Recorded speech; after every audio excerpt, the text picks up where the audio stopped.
Everyone's buying gold. Gold coins, gold bars, gold ETFs, gold everything.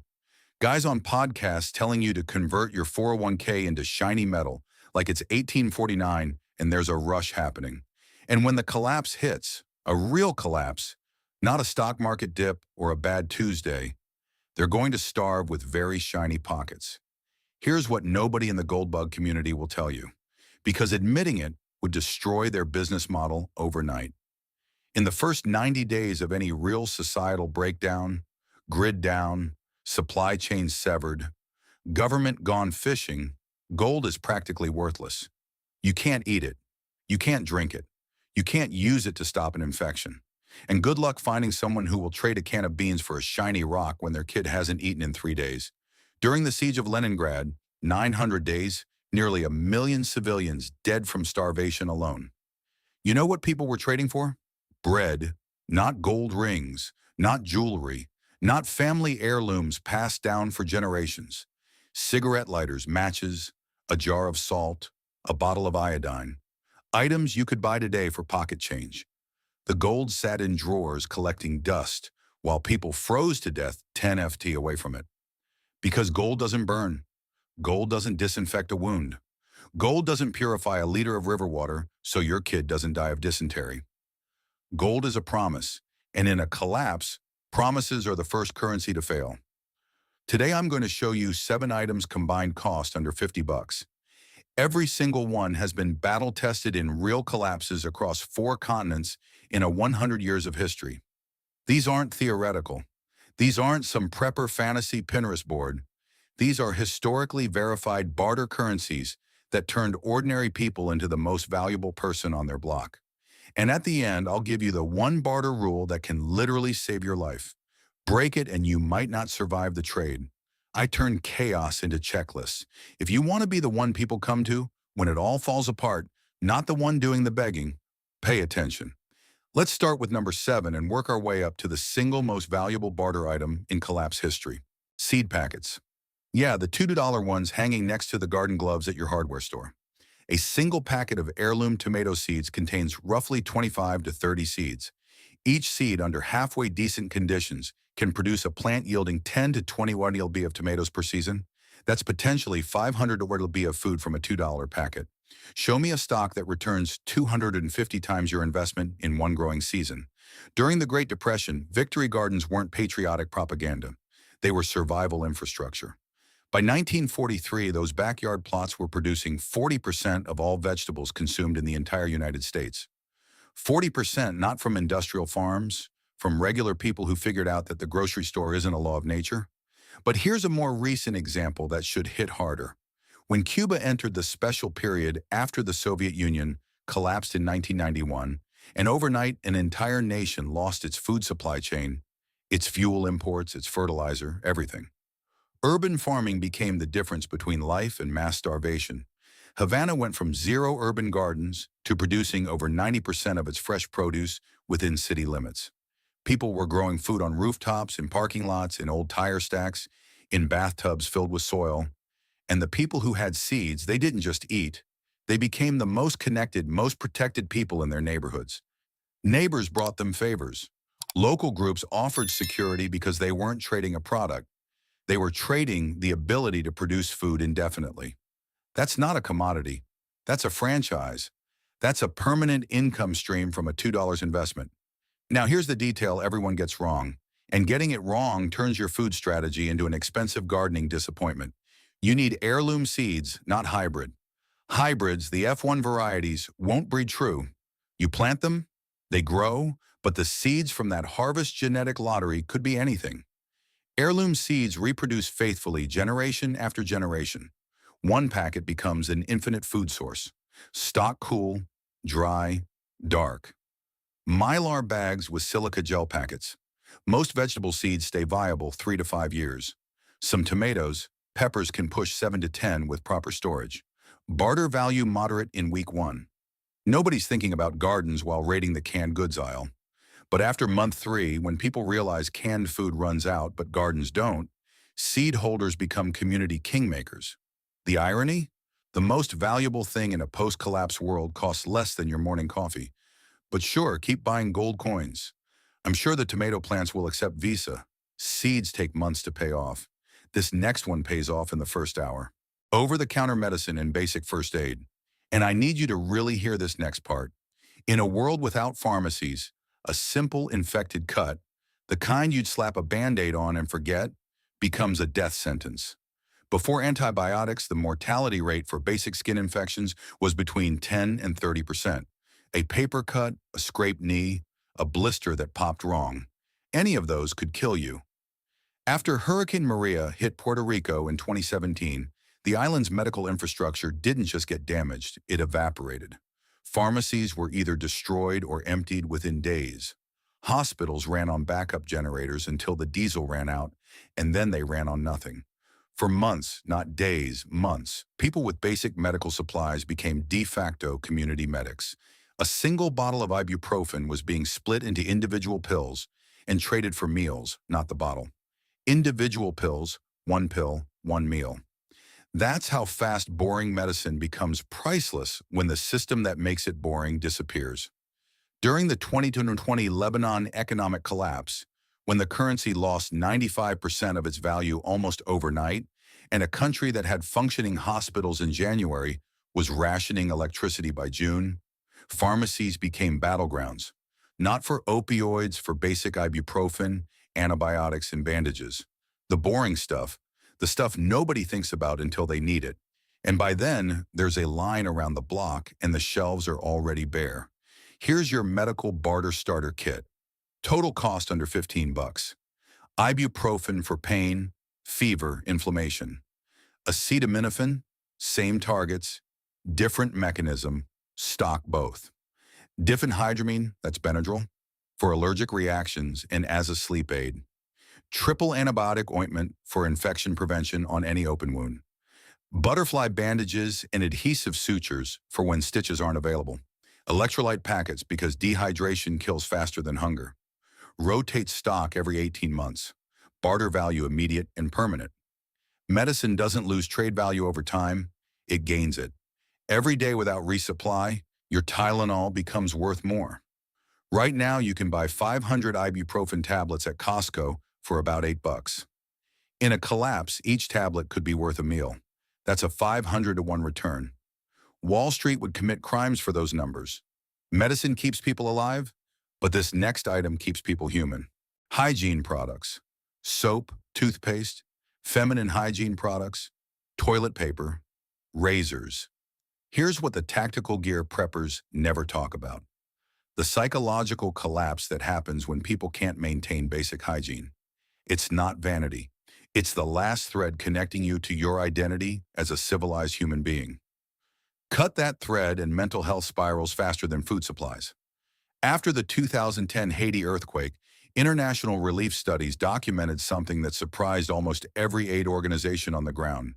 When survivors were surveyed about their most urgent needs after the initial 72-hour crisis passed, hygiene products consistently ranked alongside food and water, not below, alongside. People who hadn't been able to wash in weeks were showing severe psychological deterioration, depression, withdrawal, and a complete loss of motivation to survive. The UN Refugee Agency now treats hygiene kits as a Tier 1 priority alongside food rations because they learned the hard way that humans without dignity stop fighting to live. That's not a theory. That's operational policy born from watching people give up. During Syria's civil war, in besieged areas like eastern Ghouta, where supplies were strangled for months at a time, a single bar of soap was documented trading at the equivalent of a full day's wages. Feminine hygiene products were essentially priceless. Women were improvising with whatever fabric they could find. That wasn't a century ago. That was 2016.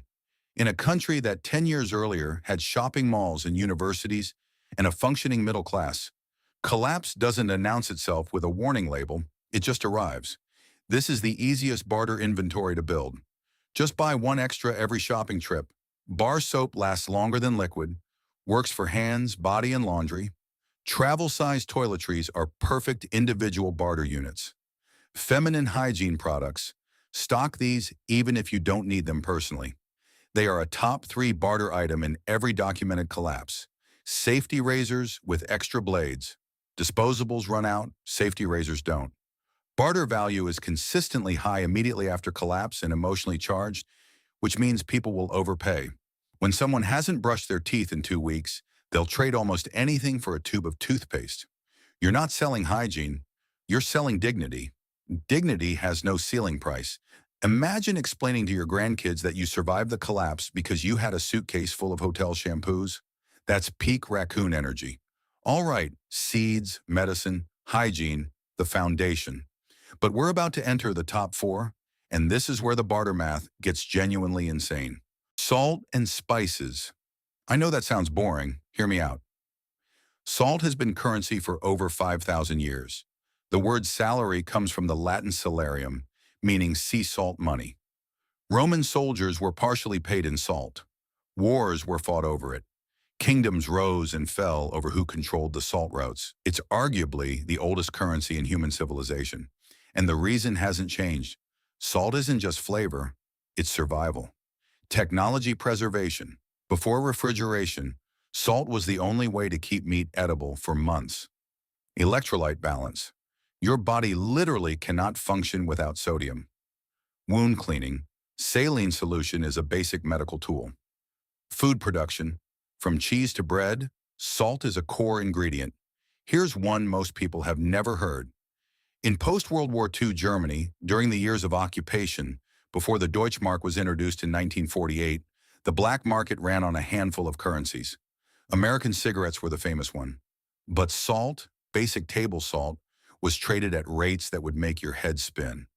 In the winter of 1946, a kilogram of salt could buy you a week's ration of bread in the Soviet occupation zone. Not because salt was rare in Germany, Germany had salt mines, but because distribution networks had completely collapsed, and the salt that existed was controlled by whoever had the foresight to stockpile it before the bombs stopped falling. Access beat abundance. That's the lesson that applies to every item on this list. Spices are the luxury multiplier.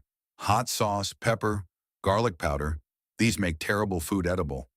When you've been eating plain rice for 3 weeks, someone with hot sauce is basically a war hero. Morale isn't a luxury in survival. Morale is what keeps you functional. A 25 bag of iodized salt from Costco costs about $5. Properly stored, salt literally never expires. It's a mineral. It can't go bad. Repackage into 1-cup Ziploc portions. That's about 50 individual barter units from a $5 investment. You know what's beautiful about salt? It's so boring nobody thinks to stockpile it. Everyone's buying tactical tomahawks and night vision goggles, and I'm in the Costco aisle with a cart full of Mortons going, yeah, I'll be the one still eating in 6 months. Salt keeps you alive. This next one keeps you, let's just say it has more uses than you think. Miniature liquor bottles. The little airplane bottles. 50 milliliters each. About $1 a piece, and they might be the single most versatile barter item in existence. Because alcohol isn't just a drink, it's a disinfectant, a painkiller, a sleep aid, a wound cleaner, a fire starter, a social lubricant for tense negotiations, and a preservative for herbal tinctures. And when everything has gone sideways, it's the thing that makes a terrible day slightly less terrible. During the Greek economic crisis of 2012 to 2015, when ATMs were limited to €60 daily withdrawals, banks shuttered for weeks and entire neighborhoods pivoted to improvised barter networks because cash simply wasn't available. Alcohol became one of the most reliable mediums of exchange. Not because Greeks are heavy drinkers, but because alcohol is universally recognized as having value, it doesn't spoil, and it serves multiple survival purposes beyond recreation. Community barter markets that sprang up across Athens and Thessaloniki documented alcohol as consistently in the top 5 most traded categories, right alongside olive oil and medicine. Go further back. During the Soviet collapse of 1991, when the ruble became wallpaper overnight and an entire superpower's economy disintegrated in months, vodka functioned as a parallel currency across Russia for nearly a decade. Factory workers were sometimes literally paid in vodka because it held value better than the national currency. Entire rural economies ran on it. Plumbers, electricians, doctors. Services were rendered in exchange for bottles. That's not a joke. That's documented economic history from the largest country on earth. When your money is worthless, a bottle of spirits is a 100-proof savings account. Why miniatures specifically? Portion control. You never crack a full bottle for a trade. Variety. Stock vodka for medical use. Whiskey for drinking. High proof for fire starting. Shelf life. Sealed miniatures last indefinitely. Discretion. They're small, silent, easy to conceal. You don't want people knowing you have a liquor store in your basement. Barter value is universally high. Addiction is a powerful market force. I'm not being cynical. I'm being honest about human psychology under extreme stress. People will trade food for alcohol. It's documented in every collapse scenario ever studied. Before you judge, in a world without anesthesia, a shot of whiskey before someone pulls a tooth with pliers isn't a luxury. It's the closest thing to medical care that exists. I'm not encouraging drinking. I'm encouraging understanding that alcohol is a multi-tool that happens to be drinkable. We're in the top two. And this next one is something so cheap and so overlooked that it genuinely angers me. Water purification tablets. And the math on these should make you furious. 50 tablets, $3. Each tablet purifies 1 liter. That's 50 L of confirmed safe drinking water for the price of a gas station coffee. Now flip it. Without clean water, the average person develops waterborne illness symptoms within 48 hours. Cholera can kill a healthy adult in 12 hours through dehydration. 12 hours. After Cyclone Idai hit Mozambique in March 2019, flooding contaminated the water supply for over 1.5 million people across 3 countries simultaneously. Within 2 weeks, cholera cases surged past 1,000. Within a month, over 5,000 confirmed cases. The international response was massive. But here's what nobody talks about in the gap between disaster and aid arrival. And that gap is always longer than governments promise. Always. The people who survived best were the ones who had any form of water purification, tablets, filters, even just the knowledge of proper boiling protocols and how long to maintain a rolling boil at their altitude. Those people didn't get sick. Their kids didn't get sick, and their neighbors started showing up asking for help. Clean water went from background assumption to the single most valuable commodity in the region literally overnight. Same pattern after the 2015 Nepal earthquake. Same after Typhoon Haiyan in the Philippines in 2013, when storm surge contaminated freshwater sources across entire islands. Same after every single infrastructure collapse in recorded history. The pattern is so consistent, it's basically a law of physics. Clean water becomes the most critical survival resource within 72 hours of infrastructure failure. Not food. The human body survives weeks without food while still functioning. Not shelter. You can improvise shelter from almost anything. Water. 3 days without it and your organs start shutting down. There's no improvising water purity. You either have the means to make it safe or you're gambling with your life every single time you take a sip. 3-tier water strategy. Tier 1, immediate purification tablets. Light, cheap, 0 skill required. This is your barter stock and personal supply. Buy at least 200 for $12.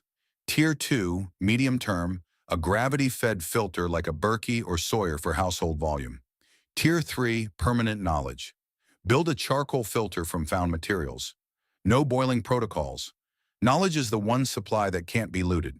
Barter value in the first week is moderate. After the first cholera scare, and it always comes, it goes through the roof. Clean water goes from nice to have to, I'll trade you my car, faster than any other resource.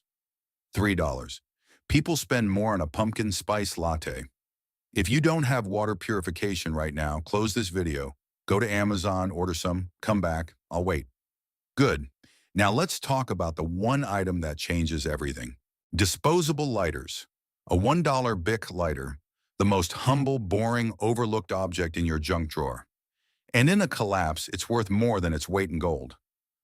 Literally, here's a story most people have never heard.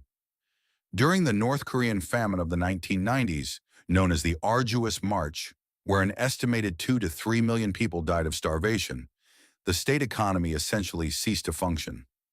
Official shops had nothing on the shelves. Ration cards were worthless paper. Black markets called Yangmadang became the real economy, the only economy. And in the northern border regions, especially where winters hit -20 C and firewood was being stripped from every hillside within walking distance, the ability to make fire wasn't a convenience. It was the dividing line between living and dying before morning. Defector testimony collected by South Korean researchers and human rights organizations documents lighters and matches as consistently among the highest value trade items in these markets, exchanged for food, medicine, and labor at rates that dwarf their original cost by orders of magnitude. A single working lighter could feed a family for days. Why? Because fire is the master resource. Fire purifies water. Fire cooks food. And cooking kills the pathogens that turn a scavenged meal into a death sentence. Fire provides warmth. Fire is light in darkness. Fire is a signal. Fire is a weapon. And fire is morale. Something deep in the human brain, hardwired from 100,000 years of evolution, calms down around a flame. Communities form around fires. Hope survives. The math should send you to Costco immediately. A Bic lighter costs $150. It produces approximately 3,000 ignitions. Buy a 10-pack for $12. That's 30,000 potential fires. Stock 50 lighters, $60 total, and you have a post-collapse bank account. Matches work too, but lighters are superior for 3 reasons. They function in wind, they're self-contained, and they work when wet after drying. Matches, 1 damp day, and their expensive cardboard storage. BIC lighters last 7 to 10 years if you keep them away from heat and sunlight. The butane doesn't evaporate if the seal is intact. Pro move: stock both lighters and ferrocerium rods. Lighters are your barter currency, what you trade. Ferro rods are your personal fire insurance. They work when lighters fail, and you never trade away your ferro rod. That's your survival tool. The lighters are business inventory. I've spent months researching barter economies in collapsed societies. And if there's one universal truth, it's this. The person who controls fire controls everything. You don't need a bunker. You don't need an arsenal. You need a drawer full of BIC lighters and the good sense to trade them wisely. Which brings us to the part that might save your life, the rules of the wasteland market. You now have your collapsed portfolio. 7 items under $50 total. But none of it matters if you don't understand the rules of post-collapse trading. Because bad trades don't just cost you supplies, they can cost you your life. Rule 1, never trade from your home. Always use a neutral location, a parking lot, an intersection, any public space. The moment someone knows where your supplies are stored, you become a target. It doesn't matter how friendly the trade was. It doesn't matter if they seem trustworthy. Desperation rewrites people's moral code faster than you think. The nicest person on your block becomes unpredictable when their family hasn't eaten in 4 days. Rule 2, never reveal your full inventory. Trade from a separate barter bag, a small pre-packed kit that looks like everything you have. Bring exactly what you plan to trade and nothing more. If someone asks what else you've got, the answer is always, this is it. The appearance of scarcity protects you 2 ways. It prevents you from becoming a robbery target, and it strengthens your negotiating position. Nobody gives you a good deal if they think you have a warehouse full of supplies back home. Rule 3, always bring a partner. 1 trades, 1 watches. No exceptions. 1 person handles the negotiation. The other person stays back, stays alert, and watches everything. The trader, the environment, anyone approaching, anyone watching from a distance. The #1 security failure in documented collapse trading is being alone. 2 people changes the math entirely. Rule 4, start high, settle in the middle. Collapse barter follows the same psychology as any negotiation. A flea market, a car dealership, a salary discussion. The first offer is never the real offer. If your lighter is worth a week of bread, open by asking for 2 weeks. Let them counter. Meet in the middle. Both sides feel like they won. That's how you build repeat customers. And in a collapse, repeat customers are worth more than 1 good deal. Rule 5, read the room. If someone seems too aggressive, too interested in what else you have, too eager to know where you live, walk away. No trade is worth an ambush tomorrow. And now the deadly mistake. The one rule people break out of ego, machismo, or sheer stupidity: never trade weapons. I don't care if they're offering a month of food for a handgun. The weapon you trade today could be pointed at you tomorrow. You are literally arming someone whose desperation level you've already confirmed is extreme. That's not a trade. That's a countdown. This is documented in collapse after collapse. After the fall of Libya in 2011, weapons that were traded or sold from Gaddafi-era stockpiles didn't just change hands. They fueled conflicts across 3 countries for a decade. Scale that down to your neighborhood, and the principle is identical. Every weapon you trade away is a threat you've created with your own hands. Ammunition falls in the same category. Every round you trade is a round that could be used against you. The math isn't complicated. The temptation must be resisted. 7 items under $50, every single one historically proven. Number 7, heirloom seeds, the infinite food source. 6, OTC medicine, when Band-Aids become treasure. 5, hygiene products, humanity's last thread. 4, salt and spices, the 5,000-year currency. 3, miniature alcohol, the multi-tool you can drink. 2, water purification, $3 between you and cholera. And number 1, disposable lighters, because whoever controls fire controls everything. If you made it this far, you're not average. You're the type who prepares while everyone else sleeps. If this breakdown of history's most valuable survival items changed how you look at the junk in your drawers, make sure to subscribe and like the video. We are uncovering the survival truths that history tried to bury. Prepare your future today. The next vault of knowledge will open soon.